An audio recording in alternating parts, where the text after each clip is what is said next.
안녕하세요. 따뜻한 사연을 전하는 황금빛 동행입니다.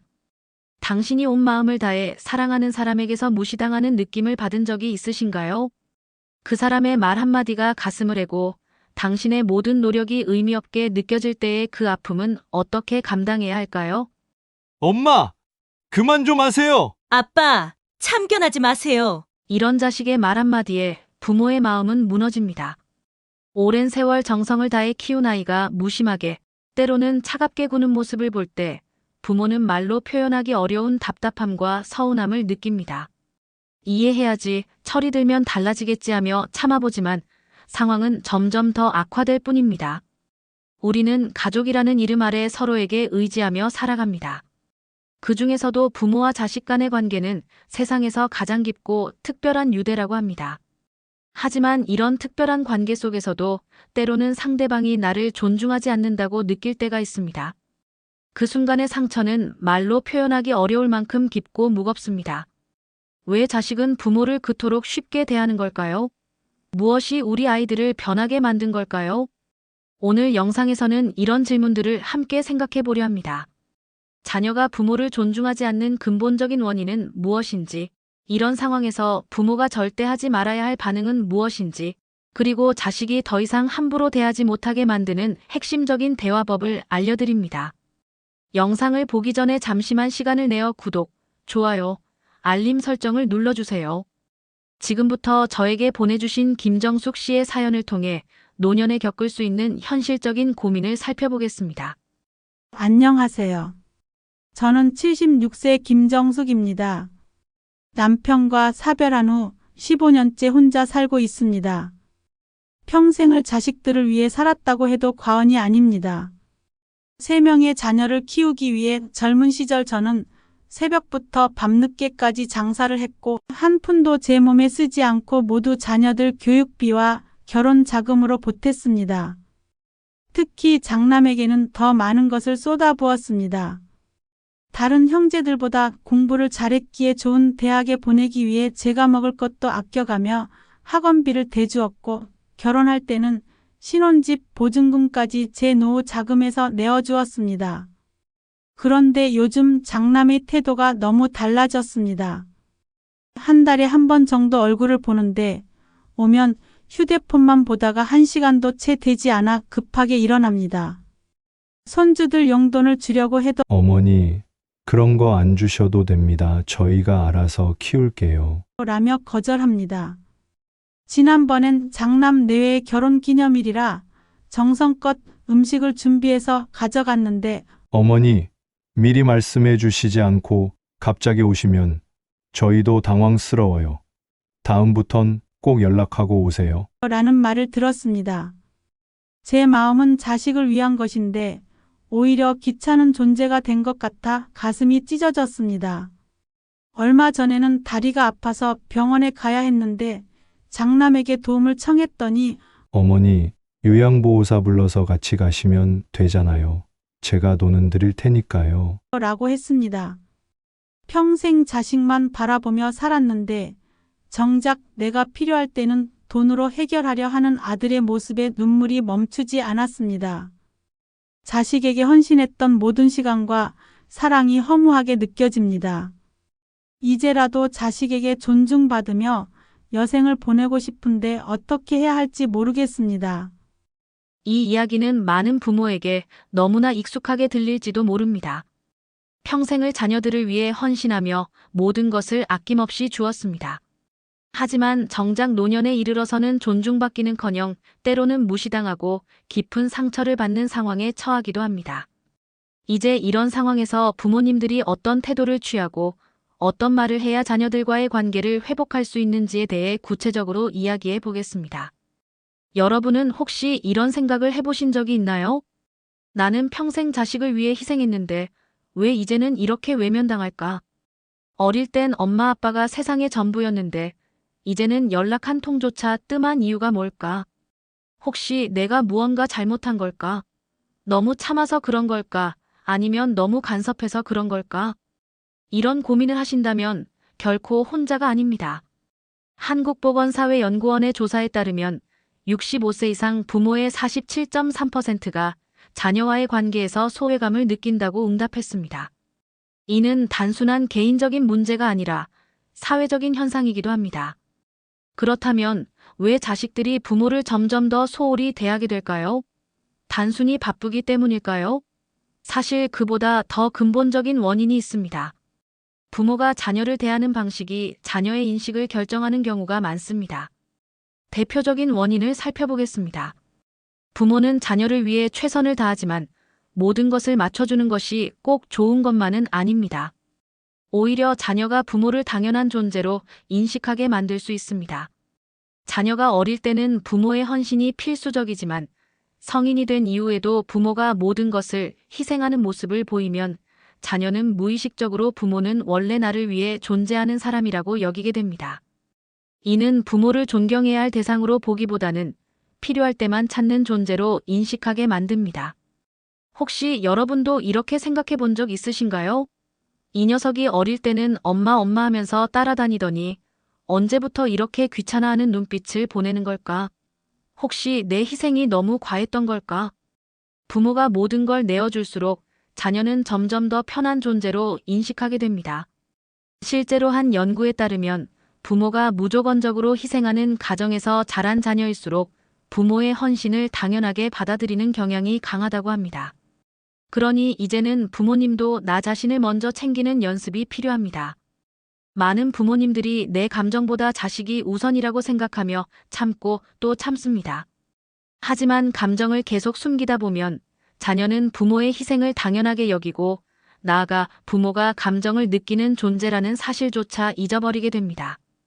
부모가 화가 나거나 서운한 감정을 표현하지 않으면 자녀는 부모님은 괜찮으신가 보다라고 생각하고 행동을 바꾸지 않습니다. 오히려 부모가 가끔 속마음을 터놓을 때 자녀는 왜 이제 와서 그러시지? 하며 놀라게 되는 경우가 많습니다. 이쯤 되면 부모님들 속이 부글부글 끓으실 수도 있습니다. 내가 평생 참고 살아왔는데 이제 와서 감정을 드러내라고. 그럼 너무 늦은 거 아니야? 아닙니다. 오히려 지금이 기회입니다. 부모님의 감정을 조금씩이라도 표현하면 자녀들도 부모가 한 명의 독립적인 존재임을 인식하게 됩니다. 또 부모가 자녀를 사랑하는 것은 당연한 일이지만 자녀에게 너무 많은 정서적 기대를 걸면 오히려 관계를 악화시킬 수 있습니다. 엄마는 너만 바라보는데. 이런 말을 들으면 자녀들은 순간적으로 죄책감을 느낄 수 있습니다. 하지만 장기적으로는 이러한 기대가 부담이 되어 오히려 부모와 거리를 두려는 경향이 생깁니다. 부모님이 자녀에게 기대는 정도가 높아질수록 자녀는 자신도 모르게 회피하려는 본능이 작용하는 것이죠. 한 가지 예를 들어볼까요? 자녀가 전화를 안 받았을 때 부모님이 이렇게 말한다면 어떨까요? 너는 도대체 전화 한 통을 안 하니? 이제 연락도 안 되니 정말 남이 다 됐네 보다는 통화하고 싶었는데 바쁜가 보네. 혹시 전화기가 너무 무거워서 들지 못한 건 아니지? 시간 될 때 편하게 연락해도 돼. 유머를 섞으면 분위기가 한결 부드러워지고 자녀들도 죄책감이 아닌 관심과 애정으로 부모님을 바라보게 됩니다. 이러한 부담은 자녀가 부모를 점점 멀리하는 원인이 될 수 있습니다. 부모님이 독립적인 삶을 살고 스스로 행복해하는 모습을 보일 때 오히려 자녀가 더 편안하게 부모님을 찾게 되는 것이죠. 부모의 반응에 따라 자녀의 태도가 굳어질 수도 변할 수도 있습니다. 부모가 어떤 방식으로 반응하느냐에 따라 자녀는 부모를 더욱 멀리할 수도 있고 반대로 부모를 존중하고 가까이 하려는 태도를 보일 수도 있습니다. 자녀와의 관계에서 피해야 할 부모의 반응에는 몇 가지 공통점이 있습니다. 첫째, 부모가 감정적으로 대응할 때입니다. 부모가 순간적으로 화를 내거나 짜증을 내면 자녀는 부모의 감정을 이해하기보다 방어적으로 반응할 가능성이 높아집니다. 이게 다 너를 위해서인데 라고 말하며 꾸짖으면 자녀는 오히려 또 잔소리 시작이네라고 생각하며 마음을 닫아버립니다. 대신 차분하면서도 단호한 태도로 말하는 것이 중요합니다. 예를 들어, 엄마는 내가 그렇게 말하면 많이 서운해. 하지만 서로 존중하면서 이야기할 수 있으면 좋겠어. 라고 표현하면 자녀가 자신의 행동을 돌아볼 기회를 가질 수 있습니다. 둘째, 부모가 지나치게 참기만 할 때입니다. 자녀가 무례한 태도를 보이거나 부모를 소홀히 대할 때 이를 참고 넘기는 것이 무조건 좋은 해결책은 아닙니다. 부모가 아무런 반응 없이 받아들이면 자녀는 부모님은 다 이해해 주시니까 이렇게 해도 괜찮겠지라고 생각하게 됩니다. 하지만 부모가 적절한 선을 정하고 단호하게 표현하면 자녀도 더 이상 부모를 만만하게 여기지 않게 됩니다. 엄마도 감정을 가진 사람이야. 내가 그렇게 말하면 많이 서운해. 우리 서로 조금 더 배려하면서 이야기하면 좋겠어. 라고 이야기하면 자녀도 부모를 대하는 태도를 조정하게 됩니다. 셋째, 부모가 자녀에게 감정적으로 의존할 때입니다. 나는 내가 전부인데 넌 왜 이렇게 해? 같은 말이 부모 입장에서는 사랑의 표현일 수 있지만 자녀 입장에서는 부담스럽고 압박감으로 다가올 수 있습니다. 부모가 자신의 행복을 자녀에게 의존하면 자녀는 부담을 느끼고 점점 거리를 두려 할 수 있습니다. 이를 해결하기 위해서는 부모 스스로 자신의 삶을 즐기는 모습을 보이는 것이 중요합니다. 자녀가 부담을 느끼지 않도록 엄마도 요즘 친구들이랑 운동하고 모임도 나가면서 즐겁게 지내고 있어. 그런데 가끔 내 얼굴도 보면 좋겠네. 라고 가볍게 말하면 자녀가 더욱 자연스럽게 다가오게 됩니다. 이처럼 부모의 반응 하나하나가 자녀의 태도를 결정짓는 중요한 요소가 됩니다. 부모가 감정적으로 대응하거나 참고만 하거나 지나치게 의존하면 자녀와의 관계가 점점 멀어질 수 있습니다. 반대로 부모가 차분하면서도 단호한 태도를 유지하고 자녀와 적절한 거리를 두면서도 존중하는 모습을 보이면 자녀도 부모를 더욱 존중하게 됩니다. 세월이 흐르면서 자녀들과의 대화 방식도 많이 달라졌습니다. 예전에는 부모님 말씀이 절대적이었지만 지금은 서로 이해하고 소통하는 방식으로 변화했습니다. 오랜 인생 경험을 통해 배운 지혜로운 대화법을 함께 나누고자 합니다. 효과적인 대화를 위해서는 자녀의 이야기를 끝까지 들어주는 것이 중요합니다. 누군가 내 말을 중간에 끊으면 가슴속에 작은 상처가 생기고 내 생각은 중요하지 않은가라는 의문이 들기 시작합니다. 말하던 중에 끊기면 목소리가 작아지고 시선이 아래로 향하며 더 이상 대화를 이어가고 싶은 의욕이 사라집니다.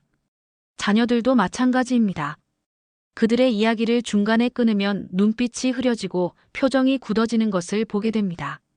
시간이 지날수록 자녀는 점점 더 적게 말하게 되고 결국에는 중요한 일조차 나누지 않게 됩니다. 자녀의 말을 끝까지 들으면 그 속에 담긴 진짜 마음을 알 수 있습니다. 대화 중에 감정이 격해질 때는 잠시 멈추고 마음을 가라앉히는 것이 좋습니다. 차 한 잔의 여유를 가지며 말씀하시면 서로에게 상처 주는 말을 줄일 수 있습니다. 감정이 격해지면 심장이 빠르게 뛰고 목소리가 높아지며 생각보다 말이 앞서게 됩니다. 이런 상태에서는 우리도 모르게 평소에는 하지 않을 말들이 튀어나오게 됩니다. 너 때문에 내가 얼마나 고생했는데라는 말은 순간의 감정에서 나오지만 자녀의 마음에는 오랜 시간 남는 상처가 됩니다. 자녀도 하나의 인격체로 존중해 주세요. 우리가 젊었을 때를 돌이켜보면 부모님과 생각이 달랐던 적이 많았습니다. 자녀들도 그런 시기를 지나고 있다는 것을 이해하는 마음이 필요합니다. 존중받지 못한다고 느낄 때 자녀의 표정은 굳어지고 어깨는 움츠러들며 대화의 문은 서서히 닫히게 됩니다. 반면 존중받는다고 느낄 때는 몸이 편안해지고 시선은 맞춰지며 솔직한 생각을 나눌 준비가 됩니다. 마음을 여는 대화법에는 여러 단계가 있습니다. 먼저 어제 저녁에 3번 전화했는데 연락이 되지 않았구나처럼 판단이나 비난 없이 있는 그대로의 사실만 말합니다. 이렇게 시작하면 자녀는 방어적인 자세를 풀고 대화에 임하게 됩니다. 그 다음으로는 연락이 안 되어서 많이 걱정되고 불안했단다와 같이 자신의 진짜 감정을 솔직하게 표현합니다. 감정을 숨기지 마세요. 부모의 진심 어린 감정 표현은 자녀에게 깊은 인상을 남깁니다. 딱딱하게 굳었던 자녀의 표정이 조금씩 풀리고 부모의 마음을 이해하기 시작합니다. 이어서 이 나이가 되니 소식이 없으면 여러 걱정이 되어서 마음이 편치 않구나라고 왜 그런 마음이 드는지 설명해 주세요. 이해의 다리가 놓이면 자녀의 눈빛이 달라지고 고개를 끄덕이며 공감하는 모습을 보게 됩니다. 마지막으로 다음에는 바빠서 전화를 못 받으면 시간 날 때 간단한 문자라도 보내주면 좋겠다와 같이 앞으로 어떻게 했으면 좋겠는지 부탁의 형태로 말합니다. 명령이 아닌 부탁으로 표현하면 자녀는 부담감 대신 책임감을 느끼게 됩니다. 어깨에 힘이 빠지고 자발적으로 변화하려는 의지가 생깁니다. 이런 대화 방식을 시작한다고 해서 자녀들의 태도가 당장 변하지는 않을 수 있습니다. 씨앗을 심고 꾸준히 물을 주듯이 지속적으로 이런 대화법을 실천하는 것이 중요합니다. 처음에는 어색하고 효과가 없는 것 같아도 꾸준히 실천하면 조금씩 변화가 생기는 것을 느끼게 됩니다. 오늘 우리는 자녀와의 소통에 필요한 중요한 대화법을 배웠습니다. 자녀의 말을 끝까지 경청하는 것의 중요성, 감정을 조절하며 대화하는 방법, 그리고 존중하는 태도로 대화하는 기술을 살펴보았습니다. 특히 판단하지 않고 사실만 말하기, 솔직한 감정 표현하기, 필요성 설명하기, 그리고 부탁의 형태로 요청하기 등 구체적인 대화 단계도 함께 알아보았습니다. 이러한 대화법은 즉각적인 변화보다는 지속적인 실천을 통해 자녀와의 관계를 점진적으로 개선할 수 있다는 점을 기억해 주세요. 자녀와의 관계는 하루아침에 좋아지는 것이 아니라 오랜 시간에 걸쳐 천천히 변화합니다. 우리가 평생 살아오며 습관을 바꾸기 어려웠던 것처럼 자녀들도 시간이 필요합니다. 인내심을 가지고 기다릴 때 어느 날 문득 자녀가 먼저 전화를 걸어오는 순간이 찾아옵니다. 대화의 목적은 자녀를 통제하거나 바꾸려는 것이 아니라 서로를 이해하고 더 깊은 유대감을 형성하는 것입니다. 자녀가 우리의 진심 어린 마음을 느낄 때 그들도 마음의 문을 열게 됩니다. 닫혀있던 대화의 문이 열리고 오랜만에 함께 웃는 시간이 늘어납니다. 마음의 평화는 건강에도 좋은 영향을 줍니다. 자녀와의 관계가 편안해지면 우리의 마음도 더 여유로워질 수 있습니다. 잠을 이루지 못하던 밤이 줄어들고 얼굴에 웃음이 늘어납니다. 옛 속담에 말 한마디로 천냥 빚을 갚는다라는 말이 있습니다. 진심 어린 대화는 오랜 시간 쌓인 서로의 거리도 순간에 좁힐 수 있는 가장 강력한 선물입니다. 오늘부터 작은 변화를 시작해보는 것은 어떨까요? 오늘 나눈 대화법 중에서 여러분의 가정에 가장 와닿았던 부분이나 실제로 적용했던 방법이 있으시면 아래 댓글로 공유해주세요. 여러분의 소중한 경험도 함께 나누어 주시면 더욱 감사하겠습니다. 여러분의 소중한 이야기와 댓글로 더욱 풍성해지는 황금빛 동행입니다. 구독과 좋아요, 알림 설정을 해주시면 더 좋은 영상으로 보답하겠습니다. 항상 행복하고 건강한 하루 보내세요. 시청해주셔서 감사합니다. 다음 영상에서 만나요.